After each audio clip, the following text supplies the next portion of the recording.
Today, we're going to be talking about an animal's death and dying process and what is really going on. Hi, my name's Danielle MacKinnon. I'm an animal communicator. It does mean pet psychic. It does mean that I communicate psychically with animals. I tend to specialize in pet loss, pet grief, the pet loss journey, what's happening around this.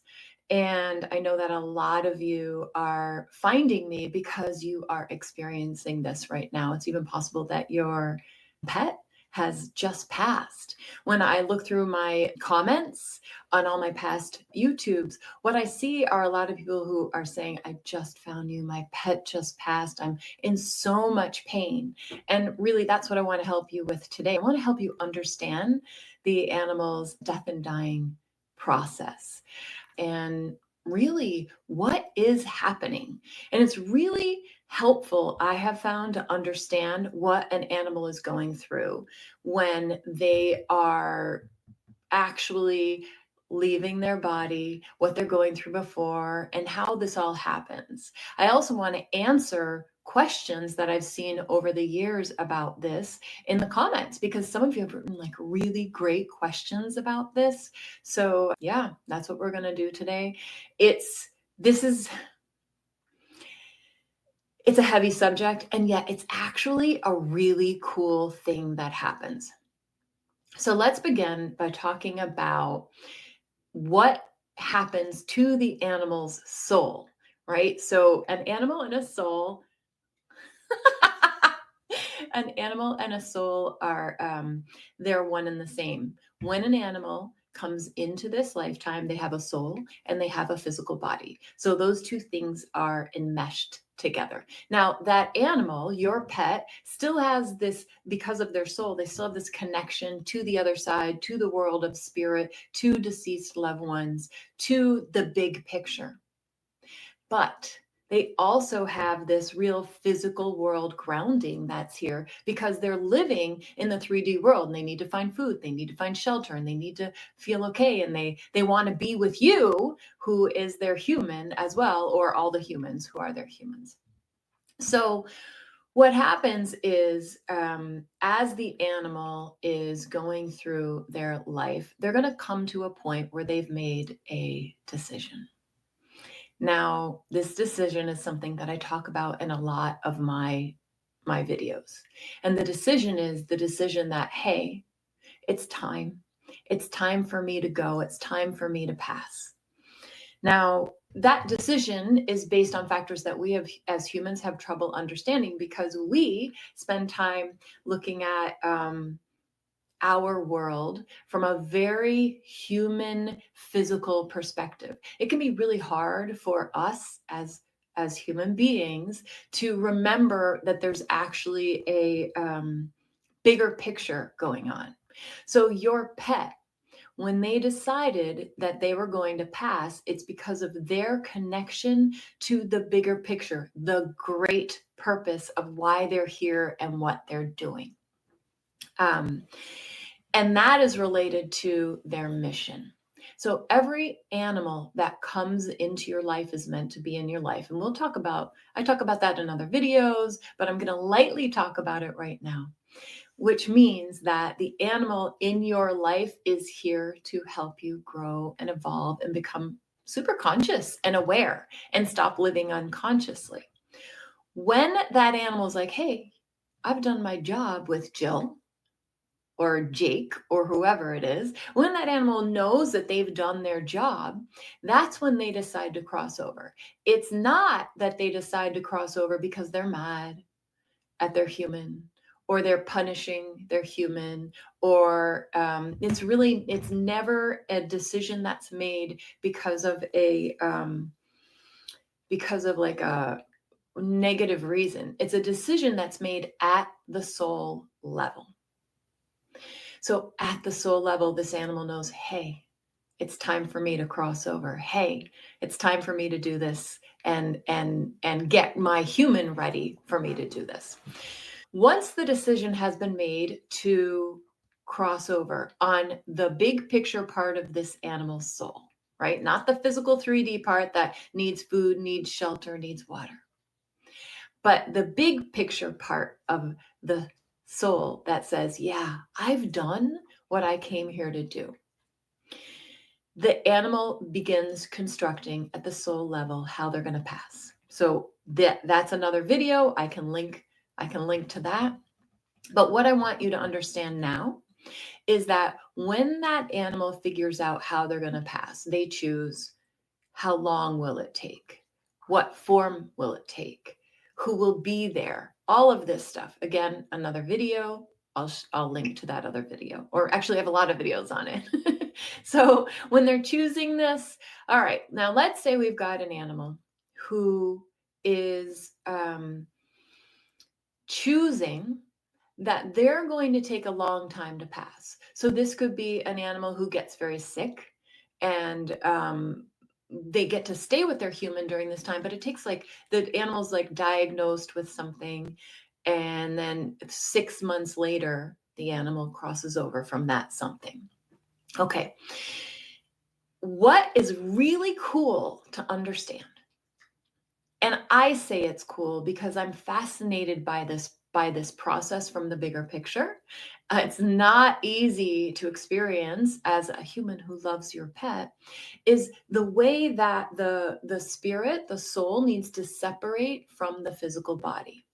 So even if you didn't know that your pet had this problem for those 6 months, the soul is actually prepping to leave the physical body during those 6 months. However long it takes, there's a whole process going on behind the scenes that we don't necessarily know, which kind of blows my mind because we think everything is about the physical world. We think it's all about like what we see and what we experience, and it's just not.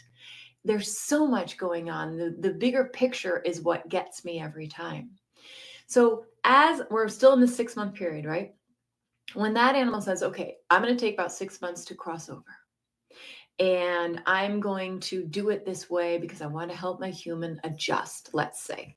Again, they know this stuff in the big picture. What happens is the spirit actually has to, I say spirit and soul interchangeably. A lot of the times it's easier to say spirit. It doesn't really matter, right? We can say whatever we want. We know what we mean. So the spirit starts to actually move out of the body through the bum. Now, I always say the bum. Some people say, well, that's the root chakra. The root chakra is where our sense of physical world safety is, our survival mode is, all of that. Animals have never shared with me that it was their root chakra. It's a visual that I see psychically. Like if I look at an animal that's getting ready to cross and they're in this process, so the spirit is moving out like that, it'll be like I see an outline of the animal where the spirit is not in that part of the body, and then where it still is, it'll be a full like in color type situation. So I can literally see it kind of going, and this is actually what I teach my students to understand as well and to work with. So as this is happening, there is a process. And you may have experienced, I wonder if you've experienced this with your pet. There's a process that they go through as well, emotionally and in the physical 3D world, so that by the time they are, the spirit is just a little bit left in their body. A lot of them are starting to become more like a little bit, almost like a little bit more spacey. A little bit more disconnected a lot of the time there. And the reason why, and this is the thing that really kind of helps me, and in all my readings with the animals, this has helped me a lot. Think of it this way. So as the spirit's moving out of the body, so we've got the physical body, but it's becoming less and less full of the spirit or the soul. What that's doing is that's creating what I consider to be a beautiful disconnection between pain and suffering and that animal's experience in their death and dying process. So what's happening is they're not as present. And I want them not to be as present. I don't want to see anybody suffering. I don't want anybody hurting. And so, as the animals have explained it to me in my readings with them, they're not feeling it the way we would feel it, the way I think I would feel it if today I was having some challenging experience that was going to create my passing. So, as this is happening, there comes a point at the end where, for a lot of animals, now it depends on how long did this process take, what experience does this animal feel is needs to happen in order to finalize the passing. But there will be a time for most animals where there's a burst of energy that's needed at the end, and it's the burst of energy that's needed at the end so that the physical body and the spirit or the soul can finally separate. Now, sometimes I will connect in with an animal who's just so close to passing, but they haven't passed yet. There's still some consciousness in there. And there will be this like little psychic little like line that I can see. It's like a little line between the spirit and the animal. And sometimes this burst of energy has to happen to break that. And that burst of energy can look like a big struggle at the end. It can look like a sound, or I guess sound like a sound. There's so many different ways, and it doesn't have to happen because sometimes the whole process created enough energy to separate those two.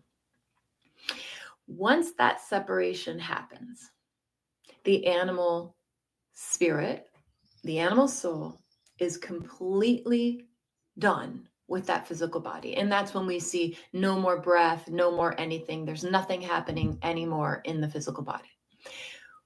What's really cool, and it makes me teary, is that so often when I've done readings with animals, I've seen that moment just after like, let's say it's euthanasia, or let's say passed in their bed or whatever it is. And I've been able to, the animals show me through their eyes, see all of what's happening that the animal soul is watching from up above after they've left their physical body. So this process, which is a really, really cool process. And come on, it is a cool process. It's heartbreaking for us as the humans because we don't want our animals to go. And yet, at least there are some incredible fail safes in there, right? There are some incredible, oh, he's not going to experience pain the way I would think he'd experience pain. Oh, he's not so present in this moment. Oh, that's why this big energy thing happened right before he passed. Like, those help me not stay in so much pain around the passing so that I can be present with my grief. I want to make sure I've said all the things I wanted to say here. So after they've crossed, and they're showing me they're up above, they can see their body, they're up above, and they can see whatever is happening there. So they can see their human or the vet or the other animals or whatever it is. One of the questions that you asked on my YouTube channel was, well, how long do they stay like that? And what I have understood from them. Now, everything that I'm sharing is from my readings with animals. And as soon as I learn more, I know more. So I only know what I know. But what they have shown me is that they are, they kind of like hang out for a bit and then they need to go and adjust. They go and adjust to being on the other side. They go and adjust to, hey, I have no physical body now. What's this going to be like? There doesn't seem to be a hard time limit for any of this because it's all based on their relationship with you, what they want to continue doing with you, what they want to share with you. But I hope that they can see you, they can hear you, they can watch you, they hear you talking to them, even in the moment right after they pass. They hear, see, know, and feel you. They can tell me all of that even after they've passed. Okay, so I'm going to answer some of the questions that you guys have given me about this topic in the past. One person asked, can they get stuck in this process? No. No, it's like, I have never run into an animal who's like, I got stuck. It doesn't work that way. It's a process. The animals understand it. At the soul level, they get what they're doing. They're not going to get stuck. They are going through exactly what they know in the deepest way. So that's a really important thing, because I have heard that other animal communicators have said, oh, your cat got stuck. What is that? That's crazy. That's just crazy. It doesn't work that way. They cross over, they make it to the other side. It's not, I even saying make it sounds weird, like that was a journey and a hard thing.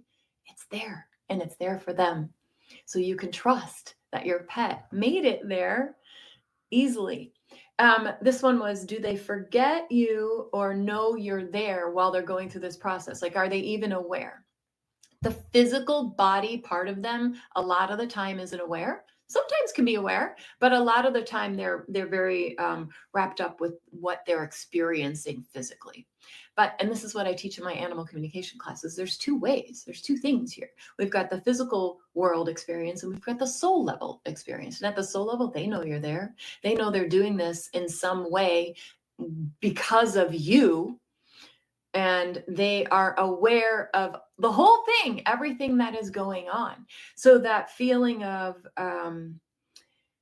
did I do enough, or did I say the right thing? I hope they didn't feel alone in that moment. All of that, at the soul level, they get it. At the soul level, they hear you. They know they're there. They're still connected with you, even when they're going through this process.